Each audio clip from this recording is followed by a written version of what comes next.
Hello friends, പുതിയൊരു വീഡിയോയിലേക്ക് സ്വാഗതം. ഇന്നത്തെ വീഡിയോയിൽ SCERT 9ാം സ്റ്റാൻഡേർഡിലെ ജീവശാസ്ത്രം ബുക്ക് 1 അതിലെ ഒന്നാമത്തെ ചാപ്റ്റർ ജീവൽ പ്രക്രിയകളിലേക്ക് ആണ് ഉൾപ്പെടുത്തിയിരിക്കുന്നത്. അപ്പോൾ വീഡിയോയിലേക്ക് പോകാം. നിരന്തര പരിശ്രമങ്ങൾക്ക് ഒടുവിൽ ജനിതക എഞ്ചിനീയറിംഗിലൂടെ ആദ്യത്തെ കൃത്രിമ ബാക്ടീരിയ യാഥാർത്ഥ്യമായി. ജനിതക എഞ്ചിനീയറിംഗിലൂടെ ആദ്യത്തെ കൃത്രിമ ബാക്ടീരിയയെ യാഥാർത്ഥ്യമാക്കിയ ഒരു സംഘം ശാസ്ത്രജ്ഞന്മാർ.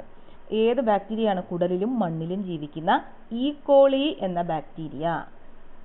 കുടലിലും മണ്ണിലും ജീവിക്കുന്ന ഈക്കോളി എന്ന് പറയുന്ന ബാക്ടീരിയയാണ് ഒരു സംഘം ശാസ്ത്രജ്ഞന്മാർ കൃത്രിമമായി സൃഷ്ടിച്ചെടുത്തത്. എവിടത്തെയാണ്? കേംബ്രിഡ്ജിലെ ഒരു സംഘം ഗവേഷകരാണ് കൃത്രിമ രീതിയിലൂടെ ഈക്കോളി ബാക്ടീരിയയെ സൃഷ്ടിച്ചത്. സാവധാനത്തിനാണെങ്കിലും വളരുന്നതിനും വിഭജിക്കുന്നതിനും കൃത്രിമ ബാക്ടീരിയയ്ക്ക് കഴിയും.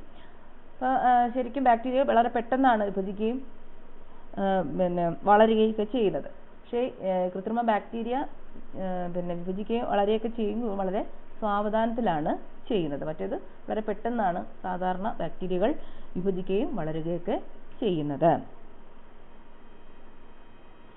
ചലനം, പ്രതികരണം, ശ്വസനം, വളർച്ച, പ്രത്യുൽപാദനം തുടങ്ങിയവയൊക്കെയാണ് ജീവലക്ഷണങ്ങൾ.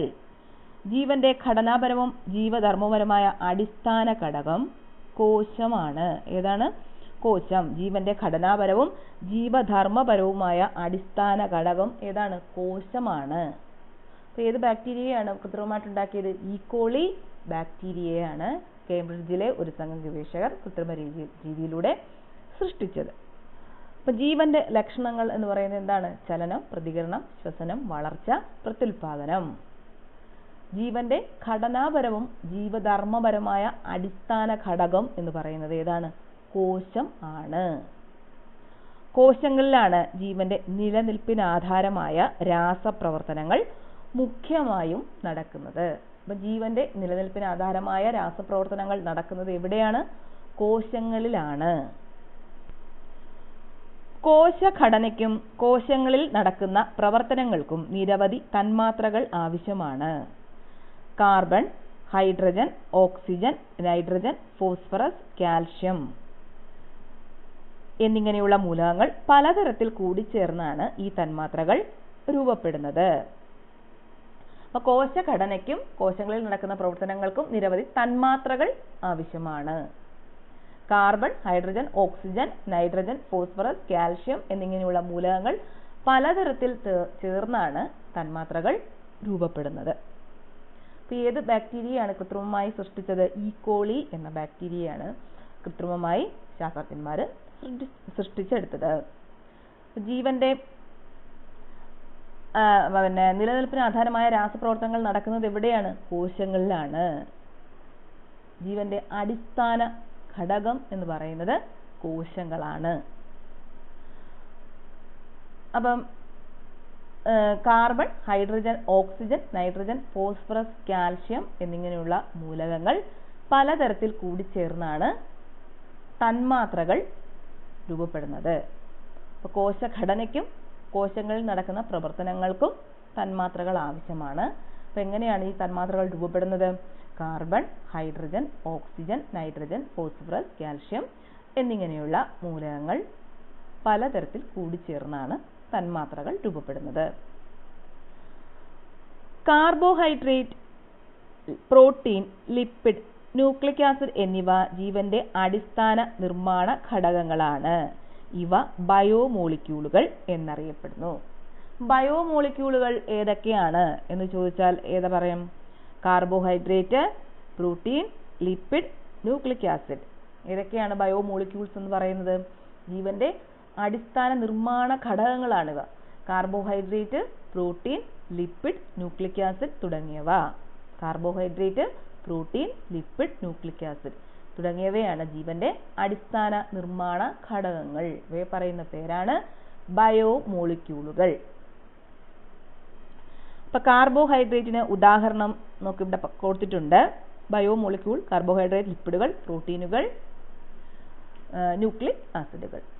അപ്പം കാർബോഹൈഡ്രേറ്റിന് ഉദാഹരണം ഏതൊക്കെയാണ്? Glucose, fructose, sucrose, starch, cellulose. നമുക്ക് എനർജി പ്രദാനം ചെയ്യുന്ന വസ്തുക്കളാണ് കാർബോഹൈഡ്രേറ്റുകൾ. ഏതൊക്കെയാണ്? Glucose, fructose, sucrose, starch, cellulose.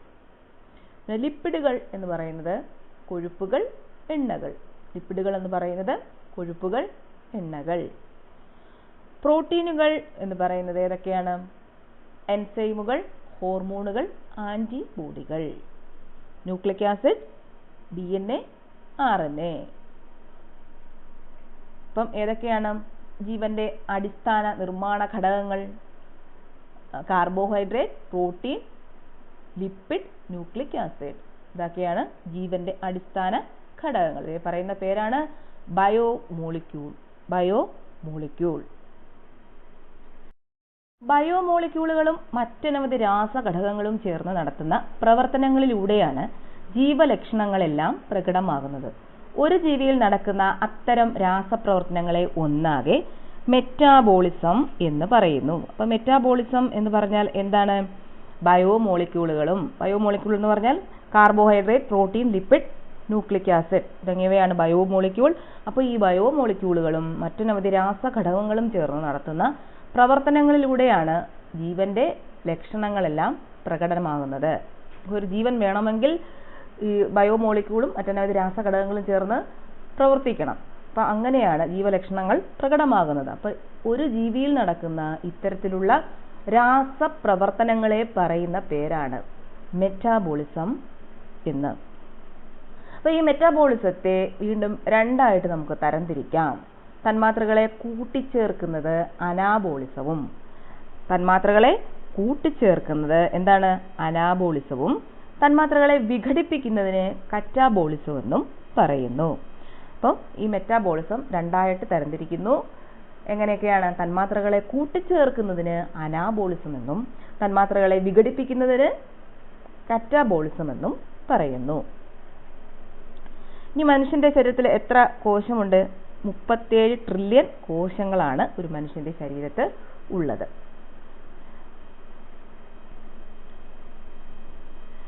മെറ്റാബോളിസത്തെ നിയന്ത്രിക്കാനും സഹായിക്കാനും എൻസൈമുകൾ, ഹോർമോണുകൾ എന്നീ ബയോമോളിക്യൂളുകളും കോശത്തിനുള്ളിൽ നിർമ്മിക്കപ്പെടുന്നുണ്ട്. അപ്പോൾ കോശത്തിനുള്ളിൽ എന്തൊക്കെയാണ് നിർമ്മിക്കുന്നത്? എൻസൈമുകളും ഹോർമോണുകളും. ബാക്കി കാർബോഹൈഡ്രേറ്റും പ്രോട്ടീനും ലിപ്പിഡും ഒക്കെ എവിടുന്നാണ് കിട്ടുന്നത്? നമ്മൾ പുറത്തുനിന്ന് കൊടുക്കുകയാണ്. Carbohydrate glucose, fructose, sucrose, starch, cellulose. അപ്പോൾ ഇതൊക്കെ നമ്മൾ പുറത്തുനിന്ന് കൊടുക്കുകയാണ് ചെയ്യുന്നത് ആഹാരം കഴിക്കുന്നതിലൂടെ. പിന്നെ ശരീരത്തിനകത്ത് തന്നെ നിർമ്മിക്കുന്നതാണ്, കോശത്തിനുള്ളിൽ നിർമ്മിക്കുന്നത് ഏതാണ്? എൻസൈമുകളും ഹോർമോണുകളും. അപ്പം മെറ്റബോളിസത്തിനെ നിയന്ത്രിക്കാനും സഹായിക്കാനും എൻസൈമുകൾ, ഹോർമോണുകൾ എന്നീ ബയോമോളിക്യൂളും കോശത്തിനുള്ളിൽ നിർമ്മിക്കപ്പെടുന്നുണ്ട്. അപ്പോൾ എൻസൈമുകളും ഹോർമോണുകളും ജീവികളിൽ ഓരോ നിമിഷവും നടക്കുന്ന അസംഖ്യം രാസപ്രവർത്തനങ്ങളുടെ വേഗത വർദ്ധിപ്പിക്കാൻ സഹായിക്കുന്ന തന്മാത്രകളാണ് എൻസൈമുകൾ. അപ്പോൾ എൻസൈമുകളുടെ ധർമ്മം എന്ന് പറഞ്ഞാൽ എന്താണ്? രാസപ്രവർത്തനങ്ങളുടെ വേഗത വർദ്ധിപ്പിക്കുക. രാസപ്രവർത്തനങ്ങളുടെ വേഗത വർദ്ധിപ്പിക്കുക എന്നതാണ് എൻസൈമുകളുടെ ധർമ്മം. മിക്ക എൻസൈമുകളും പ്രോട്ടീനുകളാണ്. ഉമിനീരിലെ സലൈവറി അമിലേസ്, ആമാശയത്തിലെ പെപ്സിൻ എന്നിവ എൻസൈമുകൾക്ക് ഉദാഹരണം. ഏതൊക്കെയാണ്? ഉമിനീരിലെ സലൈവറി അമിലേസ്, ആമാശയ രസത്തിലെ പെപ്സിൻ തുടങ്ങിയവയാണ് എൻസൈമുകൾക്ക് ഉദാഹരണം. അപ്പോൾ എൻസൈമുകളുടെ ധർമ്മം എന്ന് പറഞ്ഞാൽ എന്താണ്? രാസപ്രവർത്തനങ്ങളുടെ വേഗത വർദ്ധിപ്പിക്കാൻ സഹായിക്കുന്നു. ജീവൽ പ്രവർത്തനങ്ങളെ നിയന്ത്രിക്കുകയും ഏകോപിപ്പിക്കുകയും ചെയ്യുന്ന രാസ തന്മാത്രകളാണ് ഹോർമോണുകൾ. ഇവയെ ഉൽപ്പാദിപ്പിക്കുന്നത് വിവിധ എൻഡോക്രൈൻ ഗ്രന്ഥികളാണ്. അപ്പോൾ എൻഡോക്രൈൻ ഗ്ലാൻസുകളാണ് ഹോർമോണുകൾ ഉൽപ്പാദിപ്പിക്കുന്നത്. ലൈംഗിക അവയവങ്ങളുടെ പ്രവർത്തനത്തെ നിയന്ത്രിക്കുന്ന ടെസ്റ്റോസ്റ്റിറോൺ. ഏതൊക്കെയാണ്? ടെസ്റ്റോസ്റ്റിറോൺ, ഈസ്ട്രോജൻ, പ്രൊജസ്ട്രോൺ തുടങ്ങിയവയാണ്. ഏതൊക്കെയാണ്? ടെസ്റ്റോസ്റ്റിറോൺ, ഈസ്ട്രോജൻ, പ്രൊജസ്ട്രോൺ തുടങ്ങിയവ ഹോർമോണുകൾക്ക് ഉദാഹരണം. ജീവികളിൽ മെറ്റബോളിസത്തിന് ആവശ്യമായ ചില ഘടകങ്ങൾ കോശത്തിനുള്ളിൽ നിർമ്മിക്കപ്പെടുന്നു അല്ലേ? ഏതൊക്കെയാണ്? കോശത്തിനുള്ളിൽ പിന്നെ ന്യൂക്ലിക് ആസിഡ്, എൻസൈമുകൾ, ഇതൊക്കെ കോശത്തിന് ഉള്ളിൽ തന്നെ നിർമ്മിക്കപ്പെടുന്നവയാണ്. പിന്നീട് എന്തുവാ, മെറ്റാബോളിസത്തിന് ആവശ്യമായ മറ്റനവധി ഘടകങ്ങൾ അവയുടെ ബാഹ്യ പരിസ്ഥിതിയിൽ നിന്നാണ് ലഭിക്കുന്നത്. അപ്പം പുറത്തുനിന്ന് ലഭിക്കുന്ന കുറച്ച് കാര്യങ്ങളും കൂടെ ഉണ്ട് മെറ്റബോളിസത്തെ സഹായിക്കുന്നത്. അപ്പം ഇതൊക്കെയാണ് കാർബോഹൈഡ്രേറ്റ്, ലിപ്പിഡുകൾ തുടങ്ങിയവ. അപ്പം ഇതൊക്കെ പുറത്തുനിന്നാണ് നമ്മൾ കൊടുക്കുന്നത്. അപ്പം അത് എങ്ങനെയാണ് ഈ കോശത്തിനകത്തേക്ക് കയറുന്നത്, കോശത്തിനകത്തേക്ക് എത്തുന്നത്? അപ്പോൾ കോശത്തിനകത്ത് ഓൾറെഡി തന്നെ ഉണ്ടാക്കുന്നതാണ് എൻസൈമുകൾ, ഹോർമോൺസ്, ആൻറ്റിബോഡി, ന്യൂക്ലിക് ആസിഡ് തുടങ്ങിയവ കോശത്തിനുള്ളിൽ തന്നെ നിർമ്മിക്കപ്പെടുന്നുണ്ട്. പക്ഷേ പുറത്തുനിന്ന് വരുന്ന സാധനങ്ങൾ എങ്ങനെയാണ് ഈ കോശത്തിലേക്ക് പ്രവേശിക്കുന്നത്? അപ്പോൾ ഒരു അമീബയിൽ എങ്ങനെയാണ് പദാർത്ഥങ്ങൾ ഉള്ളിലേക്ക് പ്രവേശിക്കുന്നത്? അമീബ പോലെയുള്ള ഏകകോശ ജീവികളിൽ ബാഹ്യ പരിസരത്തു നിന്നും പദാർത്ഥങ്ങൾ കോശസ്തരത്തിലൂടെ കോശദ്രവ്യത്തിനകത്തേക്ക് പ്രവേശിക്കുന്നു. എങ്ങനെയാണ്? ഏകകോശ ജീവികളിൽ കോശസ്തരത്തിലൂടെ കോശദ്രവ്യത്തിനകത്തേക്കാണ് പദാർത്ഥങ്ങൾ പ്രവേശിക്കുന്നത്. പക്ഷേ ജന്തുക്കളുടെ കാര്യം വരുമ്പോൾ, മനുഷ്യരിലാണെങ്കിൽ എത്ര കോശങ്ങളാണുള്ളത്? 37 ട്രില്യൺ കോശങ്ങളാണ് മനുഷ്യനുള്ളത്. അപ്പോൾ അതെങ്ങനെയാണ്, അവിടുന്ന് എങ്ങനെയാണ് അകത്തേക്ക് പ്രവേശിക്കുന്നത്? ബാഹ്യ പരിസ്ഥിതിയിൽ നിന്നും സ്വീകരിക്കുന്ന പദാർത്ഥങ്ങൾ ചില മാറ്റങ്ങൾക്ക് വിധേയമായി അപ്പം നമ്മളിപ്പോൾ ചോറ് കഴിക്കുന്നു, അപ്പോൾ ചോറ് അതുപോലെ തന്നെ കോശത്തിലേക്ക് കയറുവാണോ? അല്ല, വായിൽ വെച്ച് തന്നെ അതിന് മാറ്റം സംഭവിച്ച് വയറിൽ ചെന്നിട്ട് അവിടെ നിന്നാണ് കോശങ്ങളിലേക്ക് പോകുന്നത്. ചില മാറ്റങ്ങൾക്ക് വിധേയമായി കോശങ്ങൾക്കിടയിലെ ദ്രവത്തിലേക്ക് എത്തുന്നു. അപ്പോൾ ഈ ദ്രവത്തിലേക്കാണ് ആദ്യം എത്തുന്നത്. പിന്നീട് അവിടെ നിന്നും കോശസ്തരത്തിലൂടെ, ഈ കോശത്തിന്റെ ആവരണമാണ് കോശസ്തരം, ഈ കോശസ്തരത്തിലൂടെ ഈ കോശദ്രവ്യത്തിലേക്ക് പ്രവേശിക്കുകയാണ് ചെയ്യുന്നത്. ഇനി സസ്യങ്ങളുടെ കാര്യം വരുമ്പോൾ എങ്ങനെയാണ് ദ്രവ്യത്തിലേക്ക് എങ്ങനെയാണ് പ്രവേശിക്കുന്നത്? കോശഭിത്തിയിലൂടെ, കോശങ്ങൾക്കിടയിലുള്ള സ്ഥലത്തിലൂടെ, 2-3 സ്ഥലങ്ങളിലൂടെയാണ് ഇത് അകത്തേക്ക് പ്രവേശിക്കുന്നത്. കോശഭിത്തിയിലൂടെ, കോശങ്ങൾക്കിടയിലുള്ള സ്ഥലത്തിലൂടെ, തൊട്ടടുത്ത കോശങ്ങളെ ബന്ധിപ്പിക്കുന്ന പ്ലാസ്മോഡെസ്മേറ്റ എന്ന കോശദ്രവ്യ പാതകളിലൂടെ. അപ്പൊ എങ്ങനെയാണ്? തൊട്ടടുത്ത കോശങ്ങളെ ബന്ധിപ്പിക്കുന്ന, ഏതാണ് തൊട്ടടുത്ത കോശങ്ങളെ ബന്ധിപ്പിക്കുന്നത്? പ്ലാസ്മോഡെസ്മേറ്റ എന്ന കോശദ്രവ്യ പാതകളിലൂടെ. ഇത് വേണമെങ്കിൽ ഒരു പ്രസ്താവന രൂപത്തിൽ ചോദിക്കാം അല്ലേ? ഒരു കോശത്തിൽ നിന്നും മറ്റൊന്നിലേക്ക് പ്ലാസ്മ സ്തരത്തിലൂടെ. അപ്പൊ സസ്യങ്ങളിൽ ഏതൊക്കെ രീതിയിലാണ്? കോശഭിത്തിയിലൂടെ, കോശങ്ങൾക്കിടയിലുള്ള സ്ഥലത്തിലൂടെ, തൊട്ടടുത്ത കോശങ്ങളെ ബന്ധിപ്പിക്കുന്ന പ്ലാസ്മോഡെസ്മേറ്റ എന്ന കോശദ്രവ്യ പാതകളിലൂടെ, ഒരു കോശത്തിൽ നിന്നും മറ്റൊന്നിലേക്ക് പ്ലാസ്മ സ്തരത്തിലൂടെ. അപ്പൊ ഇങ്ങനെയാണ് സസ്യങ്ങളിൽ അന്യപദാർത്ഥങ്ങൾ, ബാഹ്യ പരിസ്ഥിതിയിൽ നിന്നും പദാർത്ഥങ്ങൾ കോശദ്രവ്യത്തിലേക്ക് എത്തുന്നത്. ജന്തുക്കളിൽ കോശങ്ങൾക്കിടയിലെ സ്ഥലത്ത് കാണപ്പെടുന്ന ദ്രവം എക്സ്ട്രാ സെല്ലുലാർ ദ്രവം. അതിന് പറയുന്നതാണ് എക്സ്ട്രാ സെല്ലുലാർ ദ്രവം. കോശങ്ങൾക്ക് ഇടയിൽ കാണപ്പെടുന്ന ദ്രവത്തിന് പറയുന്ന പേരാണ് എക്സ്ട്രാ സെല്ലുലാർ ദ്രവം. ആന്തര പരിസ്ഥിതിയായി വർത്തിക്കുന്നു. സസ്യങ്ങളിലെ ആന്തര പരിസ്ഥിതിയിൽ കോശഭിത്തിയും അതിലെ ഘടകങ്ങളും കോശങ്ങൾക്കിടയിലെ ദ്രവവും വായു അറകളും ഉൾപ്പെട്ടിരിക്കുന്നു. അപ്പം ജന്തുക്കളിലാണെങ്കിൽ എങ്ങനെയാ? എക്സ്ട്രാ സെല്ലുലാർ ദ്രവം, അതായത് കോശങ്ങൾക്കിടയിലെ സ്ഥലത്ത് കാണപ്പെടുന്ന ദ്രവം. സസ്യങ്ങളുടെ കാര്യം വരുമ്പോഴോ കോശഭിത്തിയും അതിലെ ഘടകങ്ങളും കോശങ്ങൾക്കിടയിലെ ദ്രവവും വായു അറകളും. ഇവയാണ് സസ്യങ്ങളിൽ ആന്തര പരിസ്ഥിതിയായിട്ട് വർത്തിക്കുന്നത്. ആന്തര പരിസ്ഥിതിയുടെ ഘടന സ്ഥിരമായി നിലനിർത്തുന്നതിനെ സമസ്ഥിതി പാലനം എന്ന് പറയുന്നു.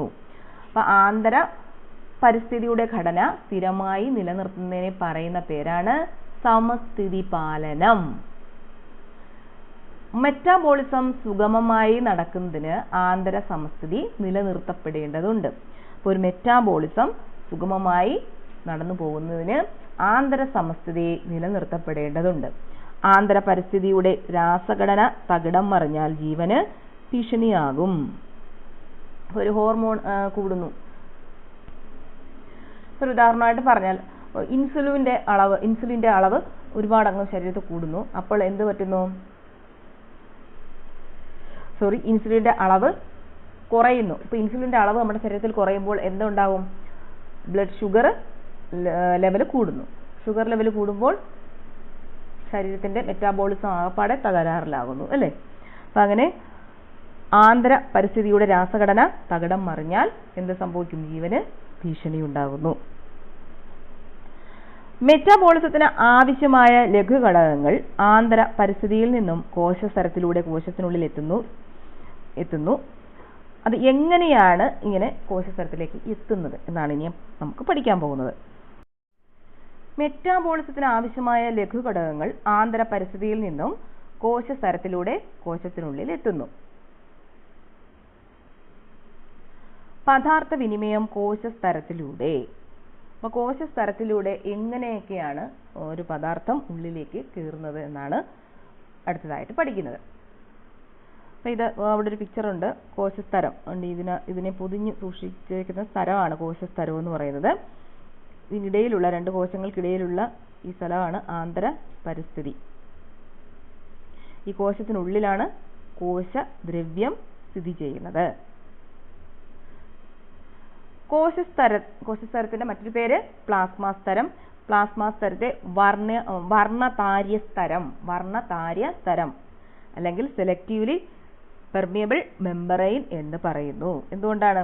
പ്ലാസ്മാസ്തരത്തിലൂടെ ചില തന്മാത്രകൾക്ക് മാത്രമേ കടന്നു പോകാനാവൂ. അപ്പോൾ എല്ലാ തന്മാത്രകൾക്കും പ്ലാസ്മാസ്തരത്തിലൂടെ അങ്ങോട്ട് കടന്നു പോകാൻ പറ്റത്തില്ല. അപ്പോൾ ഏതിനെയൊക്കെ കടത്തിവിടത്തോളൂ? ജലം, ഓക്സിജൻ, കാർബൺ ഡൈ ഓക്സൈഡ് മുതലായവയ്ക്ക് ഇതിലൂടെ അനായാസം കടന്നു പോകാനാകും. അപ്പോൾ ഏതിനെയൊക്കെയാണ് ഇത് കടത്തിവിടുന്നത്? പ്ലാസ്മാസ്തരം ജലം, ഓക്സിജൻ, കാർബൺ ഡൈ ഓക്സൈഡ്. ജലം, ഓക്സിജൻ, കാർബൺ ഡൈ ഓക്സൈഡ് മുതലായവയ്ക്ക് മാത്രമേ ഈ പ്ലാസ്മാസ്തരത്തിലൂടെ അനായാസേനെ കടന്നു പോകാൻ പറ്റൂ. എന്നാൽ ചില പദാർത്ഥങ്ങൾക്കും അയോണുകൾക്കും പ്ലാസ്മാസ്തരത്തിലെ പ്രത്യേകതരം ചാനലുകളിലൂടെയോ സുഷിരങ്ങളിലൂടെയോ മാത്രമേ കടക്കാനാകൂ. എന്നാൽ ചില പദാർത്ഥങ്ങൾക്കും അയോണുകൾക്കും എങ്ങനെയാണ് പോകുന്നത്? ചില പദാർത്ഥങ്ങളും അയോണുകളും ഒക്കെ പ്ലാസ്മാസ്തരത്തിലെ പ്രത്യേകതരം ചാനലുകളിലൂടെയോ സുഷിരങ്ങളിലൂടെയോ കടന്നു പോകുന്നു. കോശത്തിനകത്തേക്കും പുറത്തേക്കും നിരന്തരമായി തന്മാത്രകൾ കടന്നു പോകുന്നു. അത് എങ്ങനെയാണ് പോകുന്നത്? ഇത് നമ്മൾ പഠിക്കുന്നത്. ഒന്നാമത് ഓസ്മോസിസ്. അപ്പം ജലം കോശത്തിനകത്തേക്ക് പ്രവേശിക്കുന്നതിന് വേണ്ടിയുള്ള മാർഗമാണ് ഓസ്മോസിസ് എന്ന് പറയുന്നത്. ജലതന്മാത്രകൾ അവയുടെ ഗാഢത കൂടിയ ഭാഗത്തു നിന്നും കുറഞ്ഞ ഭാഗത്തേക്ക് അർദ്ധധാരി സ്തരത്തിലൂടെ സഞ്ചരിക്കുന്ന പ്രക്രിയയാണ് ഓസ്മോസിസ്. അപ്പം പ്ലാസ്മാസ്തരം എന്ന് പറയുന്നത് ഒരു അർദ്ധധാരിയ സ്തരമാണ്. എല്ലാ വസ്തുക്കളെയും ഒന്നും അങ്ങോട്ട് കടത്തിവിടത്തില്ല. അപ്പൊ ജലതന്മാത്രകൾ അവയുടെ ഗാഢത കൂടിയ ഭാഗത്തു നിന്നും കുറഞ്ഞ ഭാഗത്തേക്ക് അർദ്ധധാരി സ്തരത്തിലൂടെ സഞ്ചരിക്കുന്ന പ്രക്രിയയാണ് ഓസ്മോസിസ്. അപ്പൊ ഓസ്മോസിസ് വഴി ജലം കോശത്തിനകത്തേക്ക് പ്രവേശിക്കുന്നു, കോശദ്രവ്യത്തിലേക്ക് പ്രവേശിക്കുന്നു അല്ലേ? ഓസ്മോസിസ് വഴി ഏതാണ് കോശത്തിനകത്തേക്ക് പോകുന്നത്? ജലതന്മാത്രകൾ. ഇനി നമുക്ക് അത്യാവശ്യമുള്ളത് ഏതാണ്? ഓക്സിജൻ. ഓക്സിജനാണ് ഏറ്റവും അത്യാവശ്യം. അപ്പോൾ ഓക്സിജൻ എങ്ങനെയാണ് പോകുന്നത് കോശത്തിലേക്ക്? ഇത്തരത്തിലുള്ള തന്മാത്രകളെ ഒഴുക്കാൻ ഡിഫ്യൂഷൻ വഴിയാണ് കോശത്തിലേക്ക് ഓക്സിജൻ എത്തുന്നത്. ഒരു കോശത്തിലേക്ക് ഓക്സിജൻ എത്തുന്നത് ഏത് വഴിയാണ്? ഡിഫ്യൂഷൻ വഴിയാണ്. അപ്പം നമ്മൾ ഓക്സിജൻ വായുവിൽ നിന്നും ഓക്സിജൻ എടുക്കുന്നു. അപ്പോൾ അതിലേക്ക് ഓക്സിജൻ മാത്രമാണോ കയറിപ്പോകുന്നത് മൂക്കിലേക്ക്? അല്ല. വായുവിലുള്ള നൈട്രജൻ ഉണ്ട്, കാർബൺ ഡൈ ഓക്സൈഡ് ഉണ്ട്, അങ്ങനെ പല കണ്ടന്റുകളും അന്തരീക്ഷ വായുവിൽ അടങ്ങിയിട്ടുണ്ട്. അപ്പം ഇവയെല്ലാം നമ്മുടെ ശരീരത്തിലേക്ക് പ്രവേശിക്കുന്നു. അതിൽ നിന്ന് ഓക്സിജൻ മാത്രമാണ് സെല്ലിലേക്ക് പോകുന്നത്, കോശത്തിലേക്ക് പോകുന്നത്. അതെങ്ങനെ പോകുന്നത്? ഡിഫ്യൂഷൻ വഴിയാണ് ഓക്സിജൻ സെല്ലിലേക്ക് കയറി പോകുന്നത്. ഓക്സിജൻ ഗാഢത കൂടിയ ഭാഗത്തു നിന്നും കുറഞ്ഞ ഭാഗത്തേക്ക് പോകുന്നു. ഇവിടെ ഒരു പിക്ചർ കാണിച്ചിട്ടുണ്ട്, കണ്ടോ? ഓക്സിജൻ ഇവിടെ ഒന്ന് നിൽക്കുന്നു, കോശസ്തരത്തിൻ്റെ ഇവിടെ ഒന്ന് നിൽക്കുന്നു, ഇതിലേക്കൂടെ കടന്ന് ഇവിടെ എത്തുന്നു. രണ്ടാമത്തെ പിക്ചറിനകത്ത് ഇവിടെ വന്നു. ഗാഢത കൂടിയ ഭാഗം, ഇതാണ് അതിൻ്റെ കൂടുതലുള്ളത്. അപ്പോൾ അവിടുന്ന് കുറഞ്ഞിടത്തേക്ക് കയറിപ്പോകുന്നു. അപ്പം അങ്ങനെ ഓക്സിജനും കോശത്തിലേക്ക് പ്രവേശിക്കുന്നു. ഇനി ഫെസിലിറ്റേറ്റഡ് ഡിഫ്യൂഷൻ. അടുത്തത് ഫെസിലിറ്റേറ്റഡ് ഡിഫ്യൂഷൻ. പ്ലാസ്മ സ്തരത്തിലെ ചില പ്രോട്ടീനുകളുടെ സഹായത്താൽ, അപ്പോൾ ഈ പ്ലാസ്മ സ്തരത്തിലുള്ള ചില പ്രോട്ടീനുകളുടെ സഹായം, ഒരാളുടെ സഹായം വേണം, സഹായത്താൽ നടക്കുന്ന ഊർജം ആവശ്യമില്ലാത്ത പ്രക്രിയ, അതാണ് ഫെസിലിറ്റേറ്റഡ് ഡിഫ്യൂഷൻ. അപ്പോൾ ഫെസിലിറ്റേറ്റഡ് ഡിഫ്യൂഷൻ എന്ന് കേൾക്കുമ്പോൾ അതിനകത്ത് എന്തോ വേണം? ഒരു സഹായി വേണം. ആരെയാണ്? ഒരു പ്രോട്ടീൻ എന്ന് പറയുന്ന ഒരു സഹായി ഉണ്ടെങ്കിലേ ഫെസിലിറ്റേറ്റഡ് ഡിഫ്യൂഷൻ നടക്കൂ. ഇവിടെ ഗ്ലൂക്കോസ് ഉണ്ട്, ഇവിടെ ഗാഢത കൂടുതലാണ്, അവിടെ നിന്ന് ഈ പ്രോട്ടീൻ്റെ സഹായത്തോടെ കോശദ്രവ്യത്തിലേക്ക് പ്രവേശിക്കുന്നു. ഇവിടെ ഇല്ല. അപ്പം ഈ ഗാഢത കുറഞ്ഞിടത്തേക്ക് ഈ ഗ്ലൂക്കോസ് സഞ്ചരിച്ചു, പ്രോട്ടീൻ്റെ സഹായത്തോടെ വന്നു. അപ്പം അയോണുകൾ ഗാഢത കൂടിയ അയോണുകൾ ഇവിടെ ഒരുപാടുണ്ട്. അവ പ്രോട്ടീൻ്റെ സഹായത്തോടെ കോശദ്രവ്യത്തിലേക്ക് പ്രവേശിക്കുന്നു. ഉണ്ടല്ലേ? അപ്പം 3 മാർഗങ്ങളായി. ഏതൊക്കെയാണ്? Osmosis, diffusion, facilitated diffusion. പിന്നീട് ആക്റ്റീവ് ട്രാൻസ്പോർട്ട്. പ്ലാസ്മ സ്തരത്തിലെ ചില വാഹക പ്രോട്ടീനുകളുടെ സഹായത്താൽ നടക്കുന്ന ഊർജം ആവശ്യമുള്ള പ്രക്രിയ. അപ്പം ആക്റ്റീവ് ട്രാൻസ്പോർട്ട് എന്ന് പറഞ്ഞാൽ എന്താണ്? പ്ലാസ്മ സ്തരത്തിലെ ചില വാഹക പ്രോട്ടീനുകളുടെ സഹായത്താൽ നടക്കുന്ന ഊർജം ആവശ്യമുള്ള പ്രക്രിയ. മറ്റിടത്ത് ഊർജം ആവശ്യമില്ലായിരുന്നു. എവിടെ? ഫെസിലിറ്റേറ്റഡ് ഡിഫ്യൂഷനിൽ ഊർജം ആവശ്യമില്ല. പക്ഷെ ആക്റ്റീവ് ട്രാൻസ്പോർട്ടിൽ ഊർജം ആവശ്യമുണ്ട്. അതെന്തുകൊണ്ടാണ്? ഗാഢത കുറഞ്ഞ സ്ഥലത്ത് നിന്ന് കൂടിയ സ്ഥലത്തേക്കാണ് പോകുന്നത്. ഗാഢത കുറഞ്ഞ സ്ഥലത്തു നിന്നും കൂടിയ സ്ഥലത്തേക്ക് പോകുന്നത് കൊണ്ടാണ് ഇവിടെ എനർജി ആവശ്യമുള്ളത്, ഊർജം ആവശ്യമുള്ളത്. നമ്മൾ ഒഴുക്കിനെതിരെ നീന്തുക എന്ന് പറയുമ്പോൾ കൂടുതൽ എനർജി ആവശ്യമാണ്, അല്ലേ? അതേപോലെ തന്നെയാണ് ഇവിടെ ഗാഢത കുറഞ്ഞ ഭാഗത്തു നിന്നും കൂടിയ ഭാഗത്തേക്ക് സഞ്ചരിക്കുന്നത് കൊണ്ട് ഇവിടെ എനർജി ആവശ്യമാണ്, ഊർജം ആവശ്യമാണ്. അപ്പം ഏതൊക്കെ രീതിയിലാണ് ഒരു കോശദ്രവ്യത്തിലേക്ക് ബാഹ്യ പദാർത്ഥങ്ങൾ എത്തുന്നത്? ഏതൊക്കെ വഴിയാണ്? Osmosis, diffusion, facilitated diffusion, active transport. Osmosis എന്ന് പറയുമ്പോൾ ജലതന്മാത്രകൾ അവയുടെ ഗാഢത കൂടിയ ഭാഗത്തു നിന്നും കുറഞ്ഞ ഭാഗത്തേക്ക് അർദ്ധധാര്യസ്തരത്തിലൂടെ സഞ്ചരിക്കുന്നു. അതാണ് ഓസ്മോസിസ് എന്ന് പറയുന്നത്. വെള്ളം കുടിക്കുമ്പോൾ അത് എങ്ങനെയാണ് കോശദ്രവ്യത്തിലേക്ക് എത്തുന്നത്? ഓസ്മോസിസ് വഴിയാണ്. അതുപോലെ നമ്മൾ അന്തരീക്ഷത്തിൽ നിന്ന് വായു സ്വീകരിക്കുമ്പോൾ, അതായത് ഇങ്ങനെ വായു ഇൻടേക്ക് ചെയ്യുമ്പോൾ അതിൽ നിന്നും ഓക്സിജൻ എങ്ങനെയാണ് കോശദ്രവ്യത്തിലേക്ക് പ്രവേശിക്കുന്നത്? ഡിഫ്യൂഷൻ വഴിയാണ്. അതായത് ഗാഢത കൂടിയ സ്ഥലത്തു നിന്നും കുറഞ്ഞ സ്ഥലത്തേക്ക് ഓക്സിജൻ സഞ്ചരിക്കുന്നു. പിന്നീട് ഫെസിലിറ്റേറ്റഡ് ഡിഫ്യൂഷൻ എന്ന് പറഞ്ഞാൽ എന്തെങ്കിലും ആഹാരങ്ങൾ കഴിക്കുന്നു, ഗ്ലൂക്കോസ് ഉള്ള ആഹാരങ്ങൾ കഴിക്കുന്നു, അതായത് ചോറ് കഴിക്കുന്നു. അപ്പോൾ എന്ത് സംഭവിക്കുന്നു? പ്ലാസ്മ സ്തരത്തിലെ ചില പ്രോട്ടീനുകളുടെ സഹായത്താൽ ഗ്ലൂക്കോസ്, അപ്പോഴുണ്ടാകുന്ന ഗ്ലൂക്കോസ് എങ്ങോട്ട് പോകുന്നു?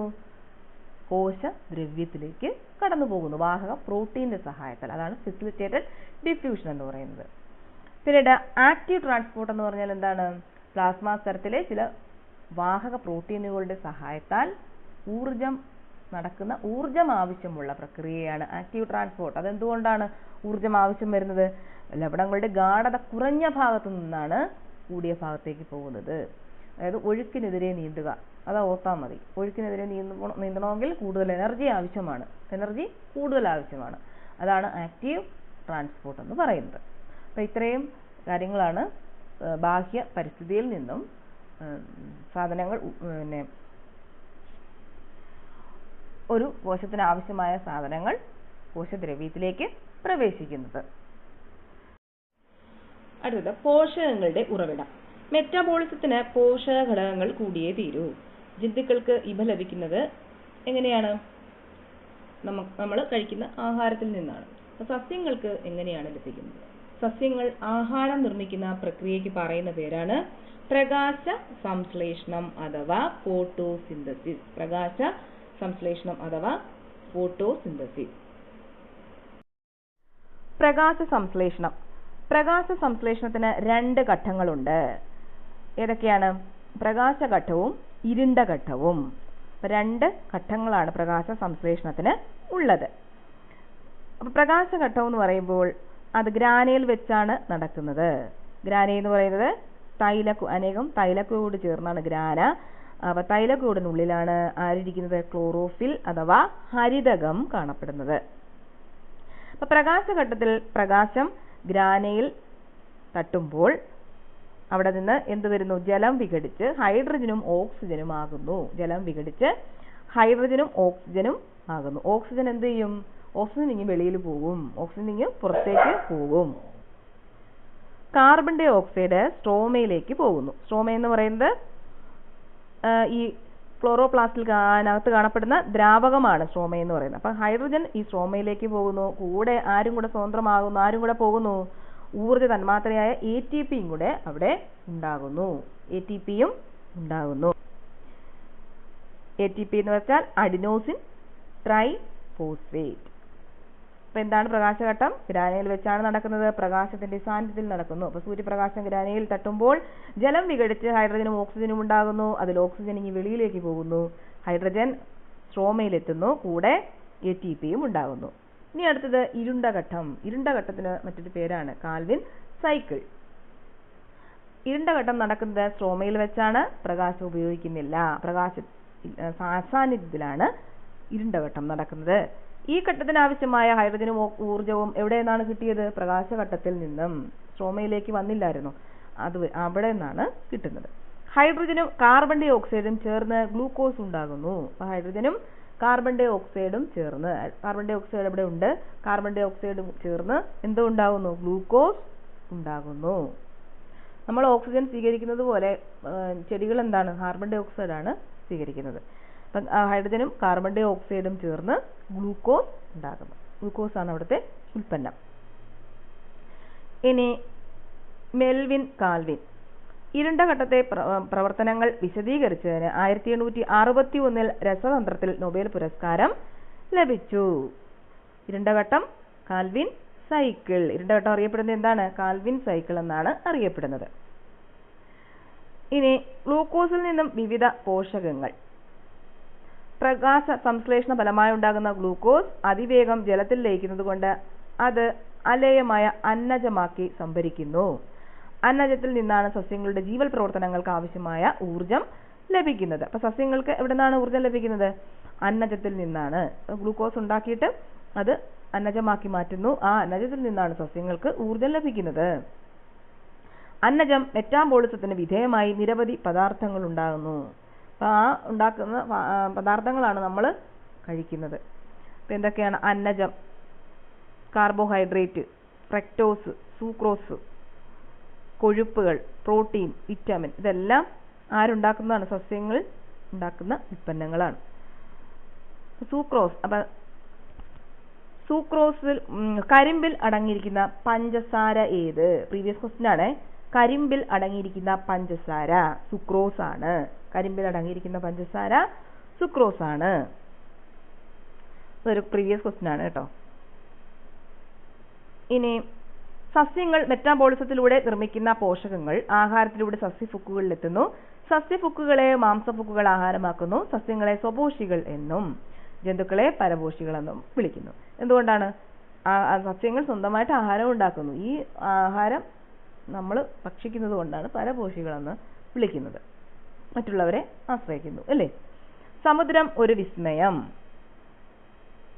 അപ്പൊ ഇതിനകത്ത് യൂഫോട്ടിക് മേഖല എന്ന് പറഞ്ഞാൽ 200 മീറ്ററും ഉപരിതലം മുതൽ 200 മീറ്റർ വരെ ആഴത്തിലുള്ളതാണ് യൂഫോട്ടിക് മേഖല എന്ന് പറയുന്നത്. നന്നായി സൂര്യപ്രകാശം ലഭിക്കുന്നത് കൊണ്ട് ധാരാളം ജീവികൾ ഈ മേഖലയിൽ ജീവിക്കുന്നു. എവിടെയാണ്? യൂഫോട്ടിക് മേഖലയിൽ ധാരാളം ജീവികൾ കാണപ്പെടുന്ന മേഖലയാണ് യൂഫോട്ടിക് മേഖല. പിന്നീട് 200 മീറ്ററിന് താഴെ 1000 മീറ്റർ വരെ ഡിസ്ഫോട്ടിക് മേഖല. ഡിസ്ഫോട്ടിക് മേഖല ഇവിടെ പ്രകാശ ലഭ്യത പരിമിതമാണെങ്കിലും സസ്യ കേന്ദ്രീകൃതമായ ജീവജാലങ്ങളെയാണ് ഇവിടെയുള്ളത്. 1000 മീറ്ററിന് താഴെ എഫോട്ടിക് മേഖലയാണ്. ഇവിടെ സൂര്യപ്രകാശത്തിന്റെ അളവ് വളരെ കുറവായതിനാൽ പ്രകാശ സംശ്ലേഷണം നടക്കില്ല. എന്നാൽ ഇവിടെയുള്ള ചില ജീവികൾക്ക് പ്രകാശം ഉൽപ്പാദിപ്പിക്കാൻ കഴിയും. പിന്നീട് മേൽത്തട്ടിലുള്ള ജീവികളുടെ മൃതാവശിഷ്ടങ്ങളാണ് എഫോട്ടിക് മേഖലയിലെ ജന്തുക്കൾ ആഹാരമാക്കുന്നത്. എഫോട്ടിക് മേഖലയിലെ ജന്തുക്കളുടെ ആഹാരം എന്താണ്? മേൽത്തട്ടിലുള്ള ജീവികളുടെ മൃത അവശിഷ്ടങ്ങളാണ്. രാസ സംശ്ലേഷണം നിർവഹിക്കുന്ന ചില ബാക്ടീരിയകളും ഇവിടെയുണ്ട്. ഇത്രയേ ഉള്ളൂ അതിനകത്തെ കാര്യം.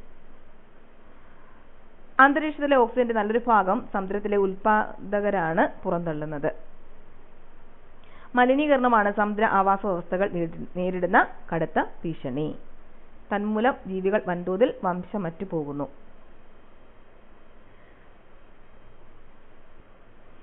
ഇനി കണ്ടൽ കാടുകളുടെ കാര്യമാണ് പറയുന്നത്. കണ്ടൽ കാടിൽ നിന്നും ക്വസ്റ്റ്യനൊക്കെ ചോദിച്ചിട്ടുണ്ട്.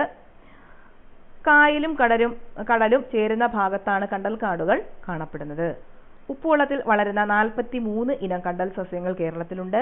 നമ്മുടെ സംസ്ഥാനത്ത് 1975-ൽ 70,000 ഹെക്ടർ കണ്ടൽ കാടുണ്ടായിരുന്നു. അതിൽ 98% നശിപ്പിക്കപ്പെട്ടു. അപ്പൊ കണ്ടൽ കാടുകൾ പരിസ്ഥിതിക്ക് നൽകുന്ന സേവനങ്ങൾ എന്തൊക്കെയാണ്? ഇതൊന്ന് നോട്ട് ചെയ്ത് വെച്ചേക്കുക. മത്സ്യസമ്പത്തിന്റെ ഉറവിടം, ജൈവ വൈവിധ്യത്തിന്റെ കലവറ, തീരപ്രദേശത്തെ മണ്ണ് സംരക്ഷണം. അപ്പൊ മണ്ണ് സംരക്ഷണത്തിന് കണ്ടൽക്കാട് വളരെ പ്രാധാന്യമാണ് ഉള്ളത്. അതിന്റെ വേരുകൾ, കണ്ടൽ ചെടിയുടെ വേരുകൾ മണ്ണ് സംരക്ഷിക്കുന്നു. നിത്യഹരിത വനങ്ങളെ അപേക്ഷിച്ച് 4-5 ഇരട്ടി കാർബൺ ഡൈ ഓക്സൈഡിനെ ആഗിരണം ചെയ്യുന്നതിലൂടെ ആഗോള താപനത്തിനെതിരെയുള്ള പ്രതിരോധം. അപ്പൊ കൂടുതൽ കാർബൺ ഡൈ, സസ്യങ്ങൾ ശ്വസിക്കുന്ന കാർബൺ ഡൈ ഓക്സൈഡ് ആണല്ലോ ഇൻടേക്ക് ചെയ്യുന്നത്. അപ്പം ഈ കണ്ടൽ കാടുകൾ ഒരുപാട് മറ്റ് സസ്യങ്ങളെക്കാൾ കൂടുതൽ കാർബൺ ഡൈ ഓക്സൈഡിനെ സ്വീകരിക്കുന്നത് കൊണ്ട് ആഗോള താപനത്തിനെതിരെയുള്ള പ്രതിരോധമാണ് കണ്ടൽ കാടുകൾ. സുനാമിയെ തടയുന്നു. ഇതിങ്ങനെ കൂട്ടമായിട്ട് ഇങ്ങനെ നിൽക്കുന്നത് കൊണ്ട് സുനാമി വന്നാലും കരയിലേക്ക് വളരെ ഒത്തിരി നാശനഷ്ടങ്ങളൊന്നും ഉണ്ടാകില്ല, ഒരുപാട് കണ്ടൽക്കാടുകൾ ഉള്ളിടത്ത്. സുനാമിയെ തടയാൻ കണ്ടൽക്കാടുകൾ നല്ലൊരു പ്രതിരോധമാണ്. പിന്നീട് കല്ലേൻ പൊക്കുടന്റെ കാര്യം നേരത്തെ പരീക്ഷയൊക്കെ ചോദിച്ചിട്ടുണ്ട് കേട്ടോ, പ്രീവിയസ് ക്വസ്റ്റ്യൻ ആയിട്ട് ചോദിച്ചിട്ടുണ്ട്. കണ്ടൽക്കാടുകളുടെ സംരക്ഷണത്തിലൂടെ അവയുടെ പാരിസ്ഥിതിക പ്രാധാന്യം ബോധ്യപ്പെടുത്തിയ പരിസ്ഥിതി പ്രവർത്തകൻ ആരാണ്? കല്ലേൻ പൊക്കുടൻ. അദ്ദേഹത്തിന്റെ ഒരു ആത്മകഥയുണ്ട്, കണ്ടൽക്കാടുകൾക്കിടയിൽ എന്റെ ജീവിതം. കണ്ടൽക്കാടുകൾക്കിടയിൽ എന്റെ ജീവിതം. അപ്പൊ ഇത്രയും കാര്യങ്ങളാണ് ഈ ചാപ്റ്ററിലുള്ളത്. അപ്പം ജീവശാസ്ത്രത്തിന്റെ പാർട്ട് ഫസ്റ്റില് 9ാം ക്ലാസ്സിലെ 3 ചാപ്റ്ററുകളാണ് പഠിക്കാനുള്ളത്. അപ്പോൾ ഇതിൽ 3ഉം കൂടെ പഠിച്ചതിന് ശേഷം 3ഉം ബേസ് ചെയ്തുള്ള ക്വസ്റ്റ്യൻസ് കൂടെ ഇട്ടുതരാം. അപ്പോൾ നിങ്ങൾക്ക് ഓരോ ചാപ്റ്റർ നല്ലോണം പഠിച്ചിട്ട് 3 ചാപ്റ്റർ നല്ലോണം പഠിച്ചിട്ട് ഈ ക്വസ്റ്റ്യനും കൂടെ ചെയ്ത് നോക്കുമ്പോൾ പിന്നീട് ഇത് മറക്കത്തില്ല ഒരിക്കലും. ഓക്കെ.